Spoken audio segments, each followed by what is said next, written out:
morning fellas, Mick, B&M Homebrew, sorry about the light. Brewing the Little Wolf Hoppy Wheat beer. Got this recipe from David at David at DTS 1953. Yeah, David at DTS 1953, and it's the Little Wolf Hoppy Wheat. You won't want to watch me mashing in, so while I carry on mashing in, let's flick over to Beanie and go through the recipe. We'll come back once we're all doughed in and sparging. Right, thank you very much for that, Mick. Here's Beanie, Mick's subconscious auto corrector. Let's have a quick look at the recipe then. Little Wolf Hoppy Wheat. It's I downloaded it from the realbeerrevolution.co.za. So let's quickly run through. You can actually watch this video there. You can see it on the top there. This is actually done for 23 litre on the Grainfather. I'm using the net curtain boil in the bag job. So number 1 and 2. Let's quickly look at those ones. Obviously gives you your stroke water, your volumes. I won't go through it all. Just give. You can see it there if you need a quick rundown. There's your malts. The only difference is I wasn't able to get this acidulated malt, which I presume I'm reading lowers the pH. Hopefully my pH will be around 5.2. So that's your grain bill, and then the next bit obviously they show you is for the 3 or 4 mash, and obviously the hop additions. You self-explanatory there, you can see that, and the hops. And then the last one obviously is the boil. This is the Little Wolf Hoppy Wheat Pale Wheat Ale brewed with mosaic hops. As you see in the previous one, it's all mosaic hops, sorry. The only difference is that doesn't actually say whether it's 92 gram mosaic 5-day dry hop, but it doesn't say when to put it in, either at the end of fermentation or not. So I'll go back and watch his video and we can see. If anyone's interested, you can watch the video too. The only other difference, I wasn't able to get hold of the Vermont ale yeast, so I've substituted it out, the same as David did, for the Mangroves Jack M44 US West Coast yeast. So be interesting to see how that turns out. I'm going to ferment it out at 18 degrees. So without further ado, I'll pass you back over to Mick to get back on with the brew day. Right, there we go. Thanks for that, Beanie. You're all welcome. In, just recircling at the moment. I'll do a quick whirl. So, our recirc, not much going on. So, put that back down. Come back after the 60-minute and then the 10-minute op stand. No, sorry. Mash out. If I keep making mistakes like that, you'll hear Beanie again. 75 degree, 10-minute mash out. I'll see you then. Right, fellaroonies, just coming up to mash out. Just up to it. We can have a look at it there. Not looking too bad.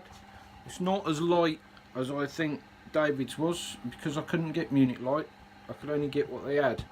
This bloody tripod. So I'll have a pull out. It's not looking too, like I say, it's not looking too bad.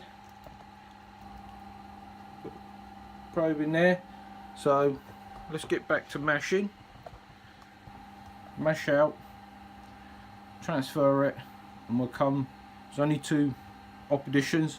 First wort, and then 15-minute op stand at the end. So not too much. Come back shortly.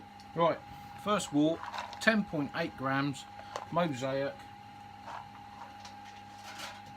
Chucking them in. I'm going to bring her up to a boil.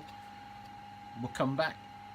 It says nothing about a protoflop, but I'm going to chuck a protoflop in, and obviously after me hours and a half boil, I'll check that. Beanie will say if it's not, we'll get. If not, we'll come back when doing a 15-minute hop stand. Cheers. Teaspoon yeast nutrient.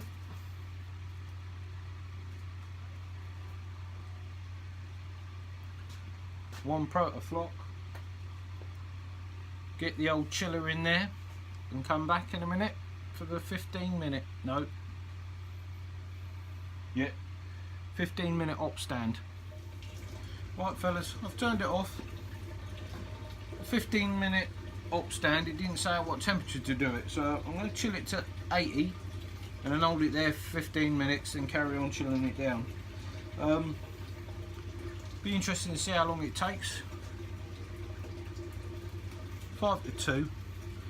We've just started and it's 90 degrees, so we'll have a look. It's only a small coil. I'm not overly panicking, got plenty to get on with. So yeah, we'll come back in a minute for the hop stand. Right, we're already there, 80 degrees, 35 grams, mosaic. Chuck it in, we'll leave it there for 15 minutes. It's 2 o'clock, so 2:15. We'll get on and start chilling. I'll just give you a show. There we go, 2 o'clock. Let's come back at 2:15 and then start chilling it 70 down. Degrees. 2:15. Just coming under 30.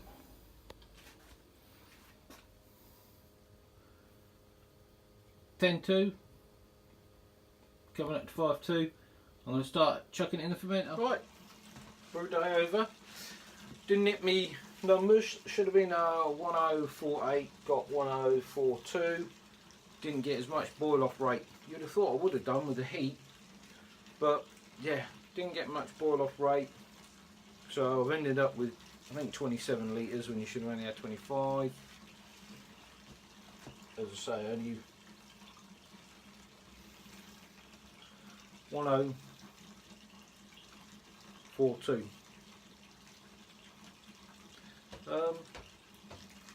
Not a massive punch or anything in the minute. Obviously there's a big dry up to go in after 5 days, which is 92 grams.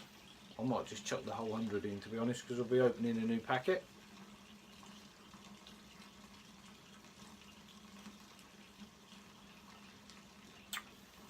Yep, this tastes of sweet wort, but not too bad. I don't know if it's as light as David's one was, but we'll ferment her out, bottle her, and then a couple of weeks look out for a taste test. So from me and Beanie, catch you for the next brew day.